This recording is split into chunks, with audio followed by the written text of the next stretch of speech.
ይህ የኢትዮጵያ ብሮድካስቲንግ ኮርፖሬሽን ነው። ጤና ይስጥልኝ፣ ተመስገን በየነ ነኝ። የሰዓቱ ዜና እነሆ። ኢትዮጵያ ያላትን የተፈጥሮ ሀብት በመጠቀም በውሃ የኃይል ማመንጫ የምታከናውነው ተግባር ለቀጠናው ሀገራት ኢኮኖሚያዊ ትስስር ከፍተኛ አስተዋጽኦ እንዳለው የኡጋንዳው ፕሬዝዳንት ዩዌሪ ሙሴቪኒ ተናገሩ። ፕሬዝዳንቱ የግልገል ጊቤ 3 ኤሌክትሪክ ኃይል ማመንጫ ግንባታንም ጎብኝተዋል። ለዝርዝሩ ሰላማዊት ካሳ።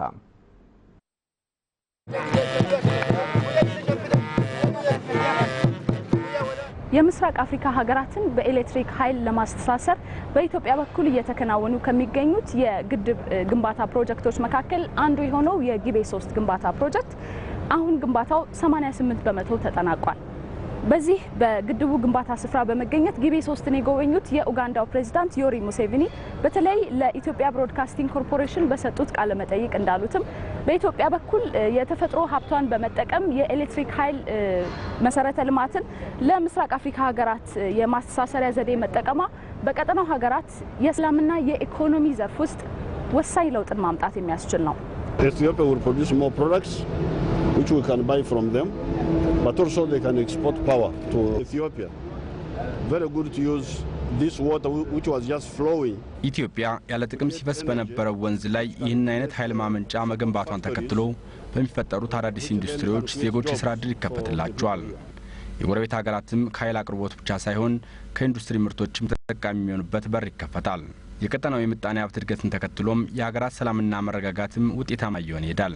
በአሁኑ ወቅት በኢትዮጵያ እየተከናወኑ ካሉ የኃይል ማመንጫ ግንባታዎች በግዙፍነቱና ኃይል በማመንጨት አቅሙ በሁለተኛ ደረጃ የሚቀመጠው የግልገል ጊቤ 3 ፕሮጀክት 1900 ሜጋዋት ኃይልን የማመንጨት አቅም ይኖረዋል።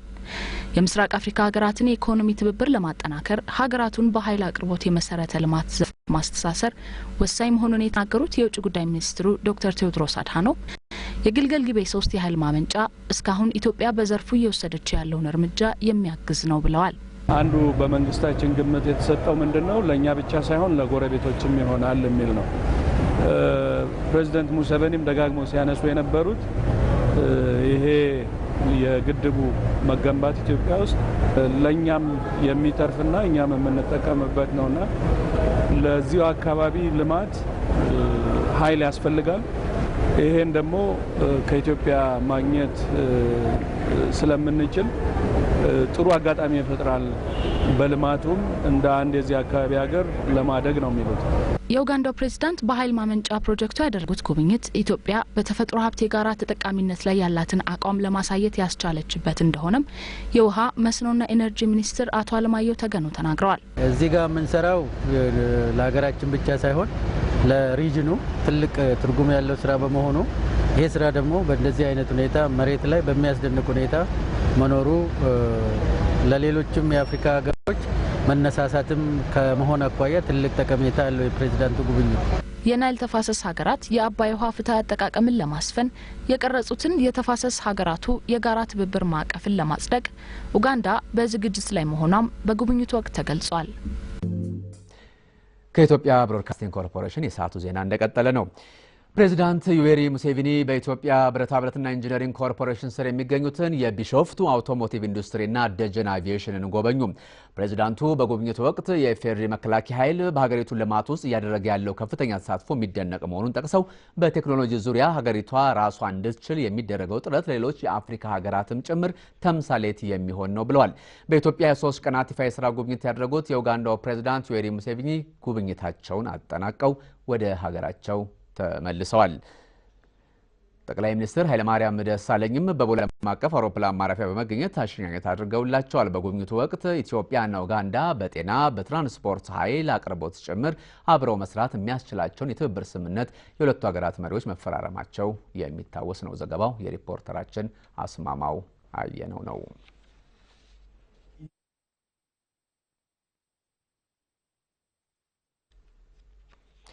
በኢትዮ ሱዳን የመገናኛ ብዙሃን ተቋማት መካከል ያለው ግንኙነትን በማሳደግ የህዝብ ለህዝብ ትስስር ማጠናከር እንደሚገባ የሀገራቱ የሚዲያ ኃላፊዎች ገለጹ።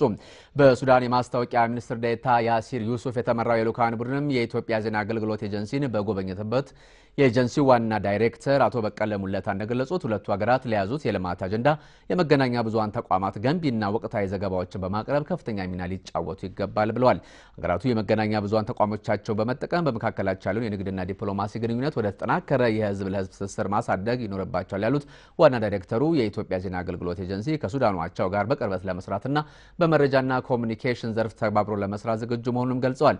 በቀጣይም በሁለቱ ተቋማት መካከል የመግባቢያ ሰነዶች ሲፈራረሙ ኤጀንሲው አሁን ከሚጠቀምባቸው አማርኛና እንግሊዝኛ ቋንቋዎች በተጨማሪ ወደፊት ለሚያቋቁመው የአረብኛ ቋንቋ የልኡካን ቡድኑ ጉብኝት አስተዋጽኦ እንደሚኖረውም ተናግረዋል።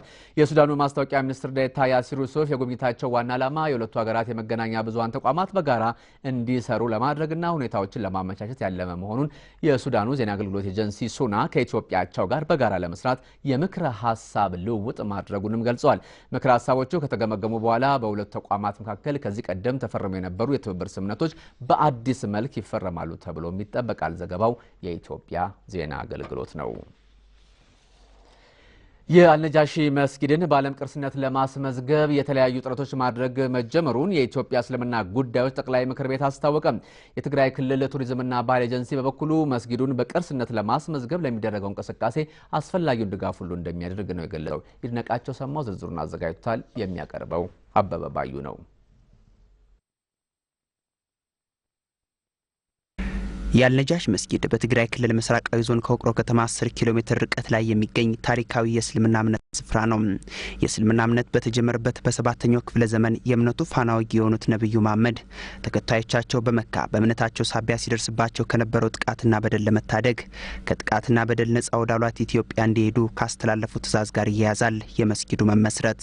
የእምነቱ ተከታዮች የነብዩን ትእዛዝ ተቀብለው ወደ ኢትዮጵያ በመምጣት እምነታቸውን በነጻነት እያራመዱ በአካባቢ መኖራቸውንም የታሪክ መዛግብት ያስረዳሉ። የሥርዓተ ጸሎታቸው ማከናወኛም ይሄው ታሪካዊ የአልነጃሽ መስጊድ ነበር። የነዚሁ የነብዩ ተከታዮች መካነ መቃብሮችም በዚሁ ከ1430 ዓመታት በላይ እድሜ ባስቆጠረው አልነጃሽ መስጊድ ይገኛሉ። ይህ ታሪካዊ ቦታ ማንም ሰው ያወቀ ነው። ነጃሺ ሲባል ኢስላሚክ ሂስትሪ ያጠና ሰው ወይንም ደግሞ የሰማ ሰው ይገባዋል። እኛም እያስጠናን ነው። ስለ ታሪካዊነቱ ስለ ምንነቱ የተጠኑ ጥናቶችም አሉ። እነኑ ታሪካዊ ስፍራ በተባበሩት መንግስታት የትምህርት የሳይንስና ባህል ድርጅት ዩኔስኮ በዓለም ቅርስነት ለማስመዝገብ ጥረት መጀመሩንም የኢትዮጵያ እስልምና ጉዳዮች ጠቅላይ ምክር ቤት ገልጿል።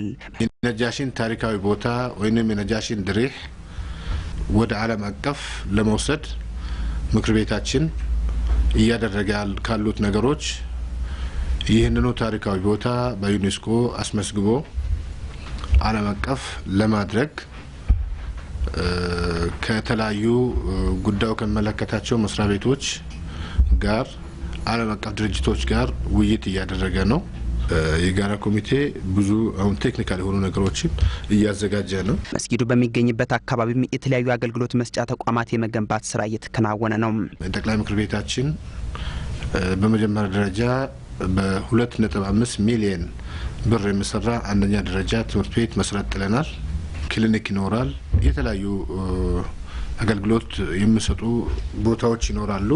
ያ በሰፊው እየተሰራ ነው። የአልነጃሽ መስጊድ በትግራይ ክልል ከሚገኙ ዋና ዋና ቅርሶች አንዱ እንደመሆኑ የክልሉ ቱሪዝምና ባህል ኤጀንሲ መስጊዱን በቅርስነት ለማስመዝገብ የሚደረገውን ጥረት ለመደገፍ አስፈላጊውን ሁሉ እንደሚያደርግ አስታውቋል። ነጋሽን በቅርስነት ለማስመዝገብ ሊሟሉ የሚገባቸው ጉዳዮች አሉ።